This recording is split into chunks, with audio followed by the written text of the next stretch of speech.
You know, we have a lot of callers call in on Sports Radio 810 WHB, and they want to try to dissect why you're not having a good year. And I want to bring up a couple of them, and I'll let you tell me what you think. Some people think that when professional athletes, Major League Baseball, NFL, they get that big fat contract, that some reason that takes motivation away from them. What would you say to people that say that?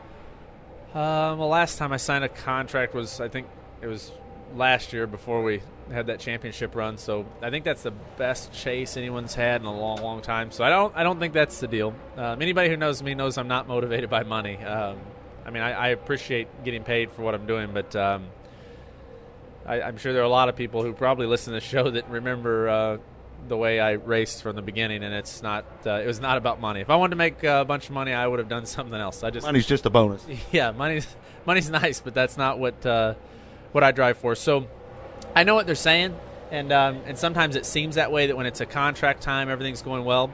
But a lot of times you have to remember that the media really talks about contracts and things more when people are doing well, because it is a bigger story when someone's doing well. So sometimes it's hard to get the right perspective on that.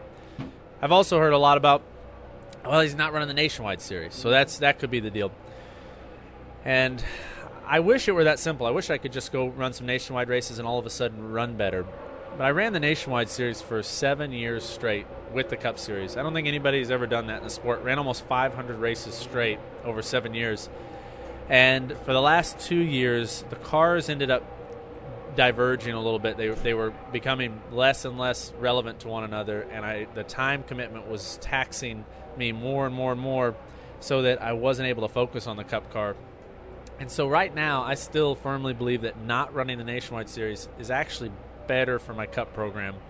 If we determine that it's not, I'd be the first person to go drive a Nationwide car. I mean, if it helped me, I'd go drive one this weekend. But I really believe I'm doing the right thing.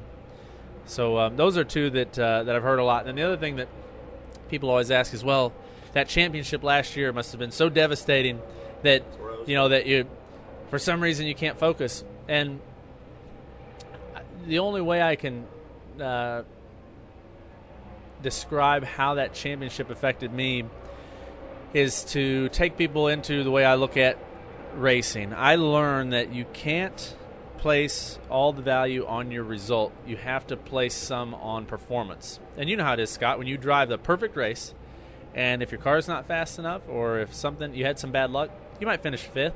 But it was still, some of those races where you finish fifth are better than ones where you win. I've won a number of races where I knew my car was just faster and somebody else had bad luck.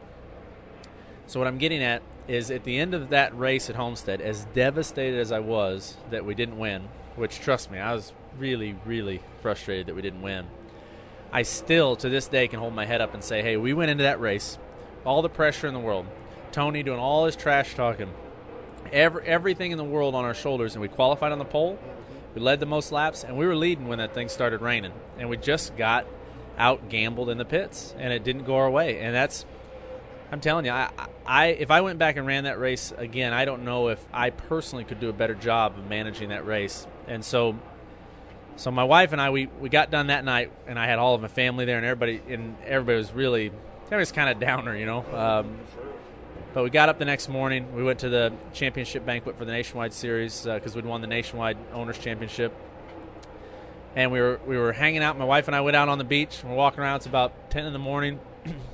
And we were talking about it. And we made a deal. It was like, it's done. It's over. It was a fun time. And, yeah, I wish it would have gone different. But we pretty much buried it right there in the sand on the beach the next day. And so when people ask me how long did it take you to get over that, it took about 10 or 11 hours, and that's it. I think I came into this season planning on winning about 10 races and dominating this thing. And we went to Daytona, sat on the pole. I thought, oh, it's on. We're doing it. And it just hasn't gone our way. So I appreciate everyone wondering why we're running poorly, but basically I think we just had a little bit of bad luck, and we just haven't been quite as fast as we need to be. But I promise you, I get in that race car every week with the intention and the plan on winning. What about people saying you get relaxed because you're a family man now? That's another one I'm sure you've heard many times. Yep, I've heard that one too. We just want to get them all out on the open, That's good. I appreciate it because I do the same way the fans question me and say, hey, well, why is this going this way? I do the same thing. I go through my list and I say, okay, am I spending enough time at the shop? Am I emotionally in this the right way? When I get in the car, am I eating the right things? Am I sleeping enough? I really go through everything. And I have to say that my family has been probably the best thing in my life, and truly the best thing in my life that I've ever done. And when I got married in 2009, that first year was slow. We didn't run very well. Oliver Ausch didn't, and everybody said, "Oh, that's because he's married. That's that's what happens when you get married." Then at the end of 2010, we won a couple races. 2011, we were dominating all year, and I read everything from, oh, it's because he's settled down, he's got a wife and everything. He's having family. So whatever you're doing, generally people say that's why you're doing well or why you're doing bad. But I'll tell you what, I feel like I've given a lot of reason and a lot of excuses here. But the basic thing is that me, Carl Edwards, I get up every day and I think, how can I be the best race car driver? And I plan on doing that for a long time. And we might have a bad year here or there, but I will guarantee you, and I'll guarantee it to the listeners, to the people who support me, that more often than not we will be fast. And I will be doing this for a long time until we get plenty of championships. I got to talk to you quickly about concussions. First of all, do you know if you've had a concussion from driving a race car? I don't know if I've had a concussion, but I haven't really asked too much if I have one or not. Slippery slope. Yeah, and that stuff's really that's a delicate thing to mess with. I've got some friends who do some MMA stuff and some boxers, and I've been around a lot of folks who play football for a long time, and I've seen and talked to folks that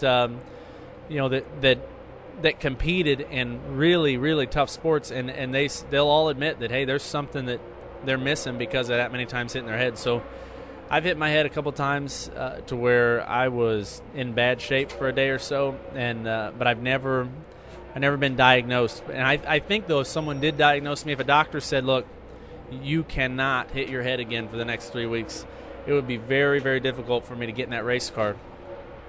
Because if you go out and run, you might go out for 3 weeks and save your season. But if you go out and hurt yourself, you've ruined your career maybe. And I'm in this for the long haul. I want to win lots of championships and lots of races. How difficult would that be for somebody that's in the chase for the championship to take them out of the car? You being a competitor, ultra competitor like yourself, if you were in that position last year, battling for the championship, and you knew you were dinged, how difficult would that be? Well, these are all hypotheticals, and I know this all relates to Dale Earnhardt Jr. He was not leading the points or tied for the lead. He's far enough back that I think it makes it an easier decision. But hypothetically, if a guy were leading the points, I don't think you could keep any one of these guys in the garage out of that race car, at least not for till the first pit stop. I mean, I think they'd be physically fighting you to get in that race car. And we all got here. I mean, you're a competitor. You know what it's like. We got here because we're driven and we're willing to risk something. I mean, every time you put the helmet on, you go out there and drive in the corner, you're risking. So another risk on top of that, I don't think any of us would voluntarily give it up. And I don't think Dale Earnhardt Jr. gave it up voluntarily. I think he just knew that he was out of it. There's no chance. Yes, I think that I know him well enough, not very well, but I know him well enough as a competitor to know that that he doesn't want to get out of a race car. It's just probably the best thing to do. Yeah. All right, let's talk about Kansas Speedway. I tell everybody, really have to keep an eye on you, not just because it's Kansas, it's because it's this ultra-fast 1.5-mile track. You're going to carry a lot of corner speed. I don't know what your corner speed is, but it's got to be off the chart. I know most of the cars have broke the current track record. In fact, 4 of the ARCA cars in practice broke the current Cup track record. What do you expect this weekend, and do you feel that this is the kind of track to where you excel? I feel that anytime we have a new surface or a new track, that it suits me. I like different things. I like going to new racetracks. That's part of why I started racing, is because you get to travel around, race at new places, learn things. So I think for me, this Fastenal team, this new surface is actually going to help us. I hate new surfaces. I like old, nasty, rutted, potholed, bumpy racetracks, but right now, the way the sport's going, the way we ran at Charlotte last week, this is good for us. Finally, last question. How big a loss is it for your team, the organization, to lose Matt Kinson? I think if it weren't for Ricky Stenhouse being there waiting to run that 17 car, or he might be the 6 car, I don't know what number they're going to put on it, If it weren't for that, it would be a huge loss for our team. It's still a big loss because Matt is such a great teammate and he's a champion. He knows as much about this sport as anyone.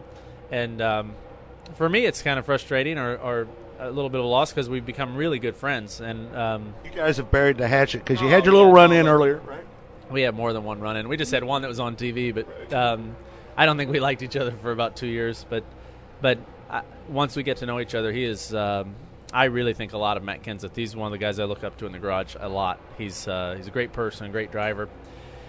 And I'm sad that he's going to go to another team because I know how much he's going to help Joe Gibbs Racing. And but I'm telling you, Ricky Stenhouse is as exciting and as talented as any driver that I've seen in the sport. I think he's got about everybody in this garage nervous because he's so good. Yeah. All right, good luck this weekend. Thanks a lot, man. That's about the most in-depth interview I've given for 6 months, so that was pretty cool. Wow, I'll take that as a compliment. Thank you, my friend. Good luck to you this weekend. Thanks, Scott.